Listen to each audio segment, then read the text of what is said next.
أعوذ بالله من الشيطان الرجيم. بسم الله الرحمن الرحيم.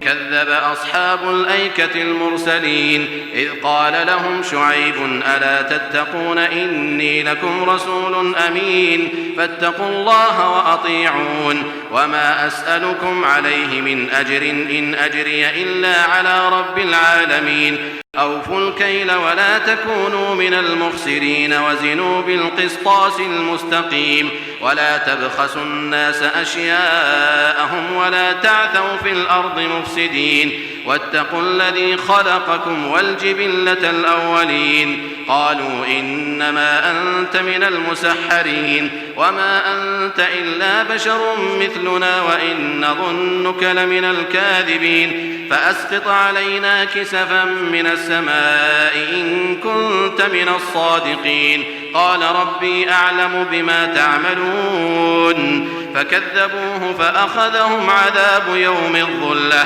إنه كان عذاب يوم عظيم إن في ذلك لآية وما كان أكثرهم مؤمنين وإن ربك لهو العزيز الرحيم. صدق الله العظيم. الحمد لله رب العالمين والصلاة والسلام على سيد المرسلين وعلى آله وأصحابه أجمعين أما بعد. سورۃ الشعراء کا یہ 10واں رکوع ہے جس کی ابھی آپ کے سامنے تلاوت کی گئی. 16 آیتوں پر مشتمل اس رکوع کا آغاز ہو رہا ہے آیت نمبر 176 سے اور اختتام ہو رہا ہے آیت نمبر 191 پر. ان آیتوں کے مجموعے میں اللہ تعالیٰ نے حضرت شعیب علیہ السلام کا تذکرہ فرمایا اور آپ کی امت کا اور آپ کی دعوت کا اور آپ کی دعوت کا جو ریئیکشن تھا، رد عمل تھا، اس کی جانب اشارہ فرمایا. حضرت شعیب علیہ السلام کا جو تذکرہ آ رہا ہے وہ اس تسلسل میں آ رہا ہے کہ پچھلی آیتوں میں حضرت ہود علیہ السلام کا، حضرت صالح علیہ السلام کا اور اس سے پہلے حضرت نوح علیہ السلام کا، اس سے پہلے حضرت موسیٰ علیہ السلام کا اور حضرت نوح علیہ السلام کا تذکرہ آ چکا ہے. یہ سارے رسولوں اور نبیوں کا تذکرہ جو آ رہا ہے وہ دراصل اس حقیقت کو پیش کرنے کے لیے آ رہا ہے کہ جب اللہ کے نبیوں اور رسولوں نے اللہ تعالیٰ کی جانب، اس کے دین کی جانب دعوت دی، تو جن لوگوں نے بات سن لی، جن لوگوں نے اطاعت کی، جن لوگوں نے رسولوں کی فرما برداری کی، ان کے ساتھ اللہ کی مدد رہی، وہ کامیاب ہوئے، بامراد ہوئے. جن لوگوں نے مخالفت کی اور ان رسولوں اور نبیوں کی دعوت کو سمجھنے کی کوشش نہیں کی، الجھنیں پیدا کی، رکاوٹیں پیدا کی، وہ اللہ تعالیٰ کے عذاب کے شکار ہو گئے. ان آیتوں سے جہاں حضور اکرم صلی اللہ علیہ وسلم کے مخالفین کو سبق دیا گیا کہ جو مکہ مکرمہ میں بہت شور مچا رہے تھے اور حضور اکرم صلی اللہ علیہ وسلم کے سلسلے میں غلط سلط باتیں کہتے ہوئے کہہ رہے تھے کہ آپ شاعر ہیں، آپ پر جادو ہو گیا، آپ جادوگر ہیں، وغیرہ وغیرہ، نعوذ باللہ. اللہ تعالیٰ نے ایک جانب تو ان کا علاج کیا اور ان کو بتلایا کہ دیکھو اگر نبیوں اور رسولوں کے خلاف جاؤ گے تو تمہارا حشر وہی ہوگا جو حضرت نوح علیہ السلام کے مخالفین کا ہوا کہ ایک عالمگیر سیلاب سے ختم کر دیے گئے. حضرت ہود علیہ السلام کے مخالفین کا ہوا کہ ایک زبردست آندھی چلی جس میں وہ ہلاک ہو گئے. حضرت صالح علیہ السلام کے مخالفین کا جو حشر ہوا اس کو بھی ذہن میں رکھو. ایک زلزلہ آیا اور تہس نہس ہو گئے. اور پھر آخر میں حضرت لوط علیہ السلام اور حضرت لوط علیہ السلام کے مخالفین کا بھی تذکرہ کیا کہ ان پر پتھروں کی بارش ہوئی اور ان کی بستی کو الٹ دیا گیا اور تباہ و برباد ہو گئے. لہذا اس آئینے میں تم اپنا سراپا دیکھو کہ تم یہ مت سمجھو کہ آپ صلی اللہ علیہ وسلم کی مخالفت کرنے کے باوجود تم جم جاؤ گے، چل جاؤ گے. نہیں، اللہ تعالیٰ کے عذاب کے شکار ہو جاؤ گے. لہذا اپنے کردار میں سدھار پیدا کرو. دوسری جانب یہ پیغام بھی دیا اللہ تعالیٰ نے جو مستقل آ رہا ہے، فاتقوا اللہ واطیعون، کہ نبی کی اطاعت اور رسول کی اطاعت ہر زمانے میں یہ کامیابی کی کلید ہے، یہ کامیابی کی کنجی ہے. یہی راستہ ہے جس سے کہ انسان اللہ تعالیٰ کی خوشنودی حاصل کر سکتا ہے، اور جس کی بار بار وضاحت آ چکی ہے. آج پھر یہ آیت آ رہی ہے کہ اللہ تعالیٰ نے قرآن پاک سے ہم سب کو یہ پیغام دیا، اور اسلام کی بنیاد بھی یہی ہے کہ منزل ایک ہے، یعنی اللہ تعالیٰ کی خوشنودی حاصل کرنا. راستہ بھی ایک ہے، راستے الگ الگ نہیں ہیں. اور وہ راستہ کون سا ہے؟ وہ نبیوں اور رسولوں کا راستہ، اور پھر سب سے اخیر میں آپ صلی اللہ علیہ وسلم کا راستہ. وہی اس کو آپ اسوہ حسنہ کہہ لیجئے، اس کو آپ سنت کہہ لیجئے، اس کو آپ شریعت کہہ لیجئے، اس کو آپ اسلام کہہ لیجئے. یہی وہ راستہ ہے جو صراط مستقیم ہے، جس پر چل کر ایک بندہ اللہ تعالیٰ کی خوشنودی حاصل کر سکتا ہے، جس کے نتیجے میں اس کو جنت اور جنت کی نعمتیں ملے گی. اور کوئی راستہ نہیں ہے جس سے کہ وہ اللہ تعالیٰ کی خوشنودی والی منزل حاصل کر سکے. لہذا ان دو حقیقتوں کو اللہ تعالیٰ نے اجاگر کیا سارے نبیوں اور رسولوں کے واقعے میں. اور پھر حضرت لوط علیہ السلام کے بعد حضرت شعیب علیہ السلام کا تذکرہ آ رہا ہے، کیونکہ حضرت شعیب علیہ السلام وہ حضرت ابراہیم علیہ السلام ہی کے نسل کے ایک نبی تھے. حضرت ابراہیم علیہ السلام کی ایک تیسری اہلیہ تھی جن کا نام بی بی قطورہ تھا، اور ان کی اولاد میں ایک صاحب تھے جن کا نام مدین یا مدیان تھا، اور انہی کے نسل سے جو قبیلہ ترقی پایا، جو خاندان نشوونما پایا، وہ مدین کہلایا. اور یہ مدین کے لوگ آباد تھے کہاں پر؟ یہ آپ سمجھ لیجئے کہ موجودہ دور کے اردن میں، اردن کا جو جارڈن جس کو آپ کہتے ہیں، اس کا جو جنوب کا حصہ ہے، ساؤدرن سائڈ، جہاں پہ کہ عقبہ کی بستی بہت مشہور ہے، اور وہاں ایک خلیج عقبہ سمندر بھی ہے. اس کے ساحل سے لے کر مدینہ منورہ کے نارتھ میں تبوک تک یہ لوگ آباد تھے.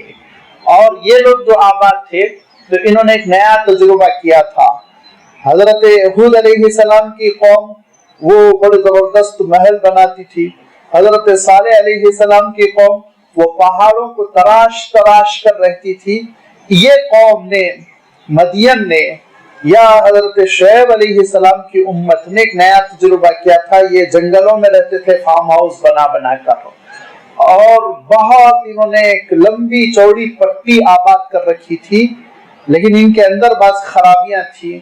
ان خرابیوں میں ایک خرابی تو یہ کہ ایکا نامی ایک درخت کی پوجا کرتے تھے، درخت کی پوجا کرتے تھے، اس کو خدا بنا رکھا تھا، نعوذ باللہ، اس کو اللہ تعالیٰ کی ذات پہ شریک کر رکھا تھا. کیونکہ جنگلوں میں رہتے تھے، اور گھنے جنگل کو بھی ایکا کہتے ہیں، اور ان گھنے جنگلوں میں وہ سمجھتے تھے کہ یہ اس قسم کا جو درخت ہوتا ہے جس کا نام ایکا ہوتا ہے وہ بہت کام آنے والا ہے، نفع بخش ہے، سود مند ہے، لہذا اس کو پوجو، اس کی پوجا کرتے تھے. اور جب اللہ تعالیٰ سے رشتہ ٹوٹ گیا ان کا اور شرک ان کے اندر آ گیا تو دیگر خرابیاں بھی آئیں. اور ان خرابیوں میں جو سب سے بڑی خرابی تھی وہ مالی لین دین کی تھی، جس میں یہ بڑے نکمے ثابت ہوئے. ان کا عالم یہ تھا کہ یہ راستوں پر بیٹھ جایا کرتے تھے، تجارتی قافلوں کو، جو قافلے تجارت کرنے کے لیے ایک ملک سے دوسرے ملک منتقل ہوتے تھے، ان کو ڈرا دھمکا کے اپنی منڈی میں لے آتے تھے، اور اس کے بعد سے بڑی بے ایمانی کے ساتھ ان سے سودے خریدتے تھے.